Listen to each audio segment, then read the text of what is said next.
Salut à tous, c'est Nico. Aujourd'hui, je vous présente un nouvel objet, c'est un vidéoprojecteur.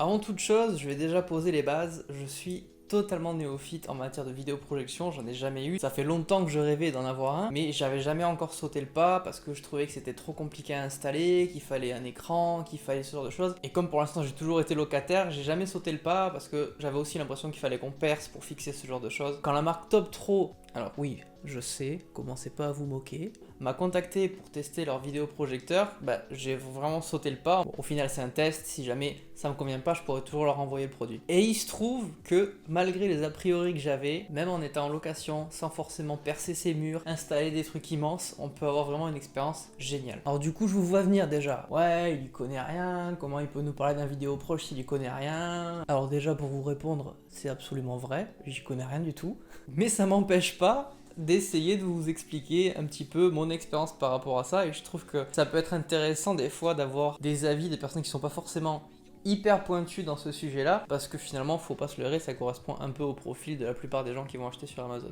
Alors au niveau des specs, on va s'aider de la boîte.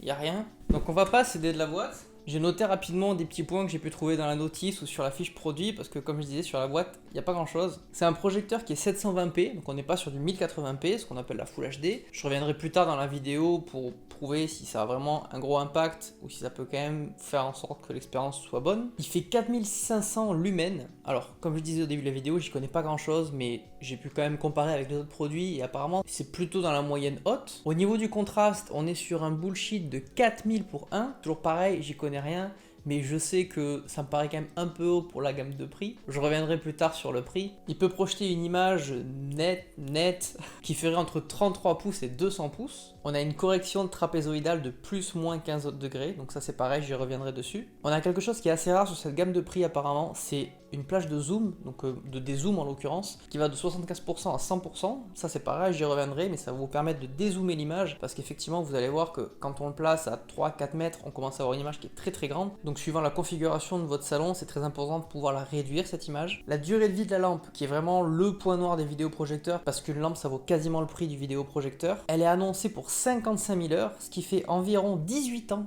si on le regarde 8 heures par jour. Donc je pense que vu le prix du projecteur, s'il me tient 18 ans, je suis tranquille. On a des petits haut-parleurs qui sont intégrés, le rendu est pas trop mal, mais ça vaudra jamais une vraie barre de son ou un système OM Cinéma bien sûr. Il peut être placé au plafond, il y a des options pour retourner l'image dans ce cas. Et le prix, qui est quand même le gros point positif de ce produit-là. Moi, je l'ai acheté à 130 €. Il y avait un bon de réduction de 30 €, donc il est revenu à peu près à 100 €.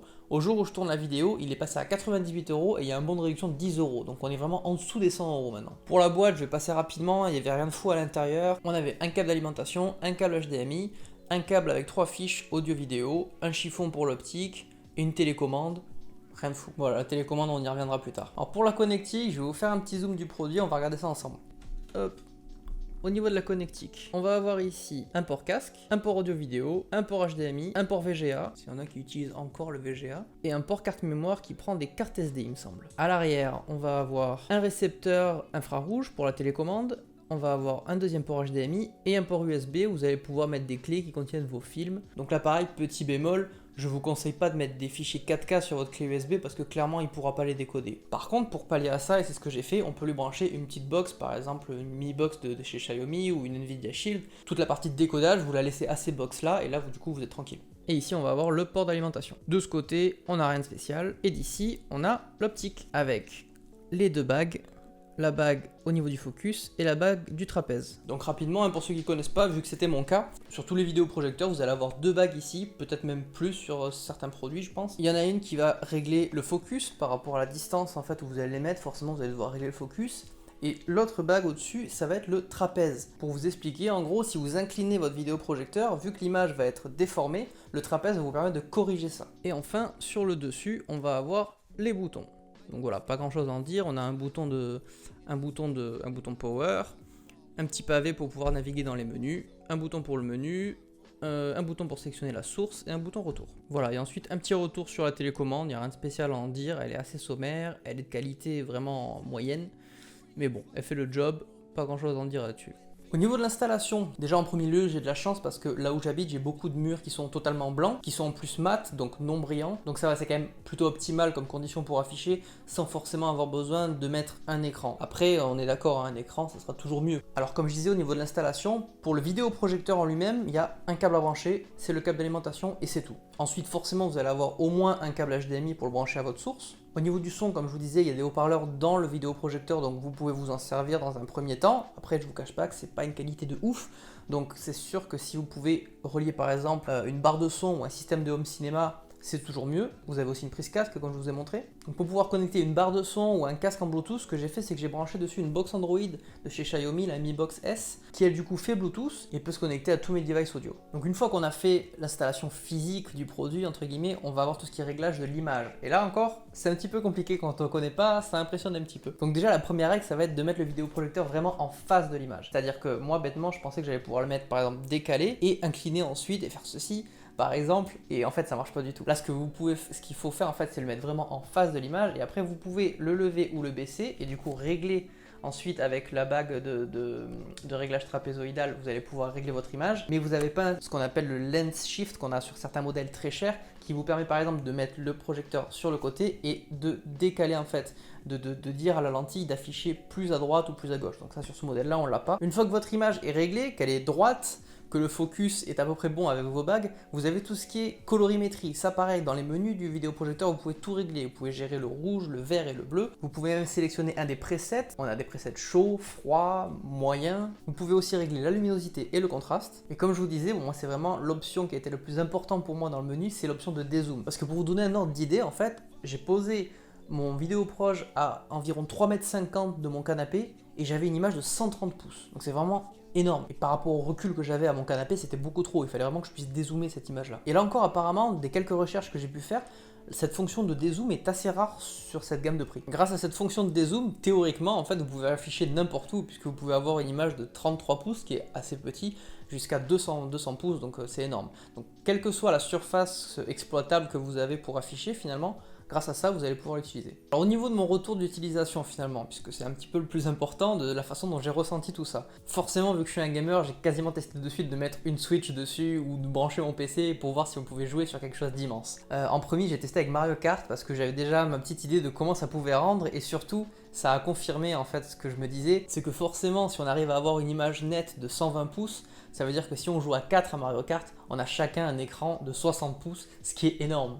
Et ça marche très très bien. Honnêtement, j'avais peur, vu que sur Mario Kart, il peut y avoir des scènes qui sont assez rapides, j'avais peur en fait du temps de réponse de l'affichage, et honnêtement, ça passe très très bien, il n'y a pas de souci. Après, comme je disais encore une fois, hein, je suis pas du tout un pro des vidéoprojecteurs, j'en ai pas eu, donc si jamais on me met en face un vidéoprojecteur Full HD ou 4K, pareil, je vous dirais que ce produit-là, il est nul à chier. Mais là, pour l'instant, de ce que j'ai testé, j'étais vraiment bluffé et c'est vrai que ça apporte quelque chose de complètement différent. Après, je vais pas mentir, hein, ça n'a rien à voir avec la qualité et la finesse d'affichage qu'on peut avoir sur une vraie télé. C'est une expérience vraiment différente, c'est-à-dire qu'on a quelque chose de beaucoup plus grand et du coup, il y a un petit côté impressionnant en fait qui prend le dessus. Donc non, c'est pas aussi net qu'une télé LED ou OLED, mais c'est une immersion qui est différente, pour le jeu vidéo en tout cas. Ensuite, j'ai essayé avec le dernier Zelda sur Switch, et là, vu que c'était des scènes qui étaient plus lentes, c'était vraiment beaucoup plus agréable, et j'ai vraiment bien aimé cette expérience-là. Et enfin, j'ai testé un petit peu de Ori and the Blind Forest, parce que je savais qu'il y avait beaucoup de scènes sombres, et je voulais voir comment il allait se débrouiller dans des scènes où on a quasiment un noir 100%, quoi. Et là, c'est pareil, j'étais vraiment très très content.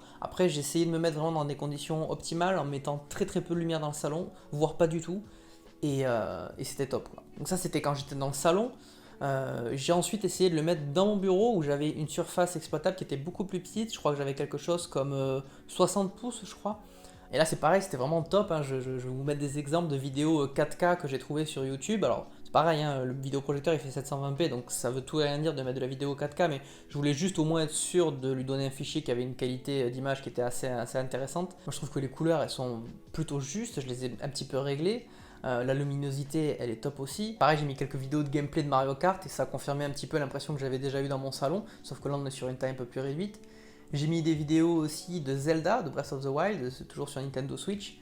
Là c'est pareil, c'est toujours bien. J'ai pas envie de faire genre bisounours, c'est le meilleur projecteur du monde, pas du tout, hein. Vu la gamme de prix et vu les specs qu'il a, je sais qu'il existe bien mieux sur le marché.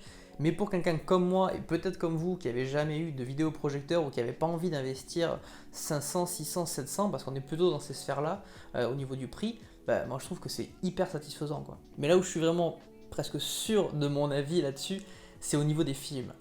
Hier soir, j'ai testé de me mettre vraiment dans les conditions les mieux possibles, c'est-à-dire que je me suis mis dans le salon avec une image d'à peu près 110-120 pouces, je crois, dans le noir complet, avec un casque Bluetooth pour être bien dedans. J'ai mis un film, donc Snowden, c'est pas non plus un film d'action avec des scènes qui partent dans tous les sens, c'est un fichier en 1080p, et là honnêtement c'est l'expérience la plus proche que j'ai eue par rapport au fait d'aller au cinéma. L'image était top, le son dans le casque était top aussi, il n'y avait pas de délai. J'ai pu réduire l'image grâce à la fonction de dézoom pour pas que ça soit non plus beaucoup trop grand et que ça reste agréable. Et là honnêtement, j'ai kiffé. Voilà pour mon retour d'expérience. Au niveau des points négatifs, parce que forcément il y en a, ce que je vais lui reprocher en premier, ça va être le bruit de la ventilation. Forcément, on est sur un form factor qui est assez petit, donc les ventilateurs à l'intérieur, ils doivent pas être très grands. Et très souvent, comme en informatique, plus un ventilateur est petit, et plus il fait du bruit. J'ai regardé quelques vidéos en me disant peut-être que je peux changer le ventilo, mais ça n'a pas forcément l'air d'être tout le temps du standard, donc à voir. Mais du coup, c'est ce que j'ai fait hier. Quand vous mettez un casque Bluetooth, vous n'entendez rien du tout. Et j'ai aussi testé avec une barre de son, et c'est pareil, ça couvre assez bien le bruit, donc je pense qu'on peut s'y habituer. Après, il faut pas se mentir, si on est dans une scène où il y a zéro bruit, forcément, on va faire qu'entendre la ventilation et ça peut gêner. Au niveau des points négatifs, même si j'en ai plutôt dit du bien pendant toute la vidéo, le 720p, parfois je l'ai senti.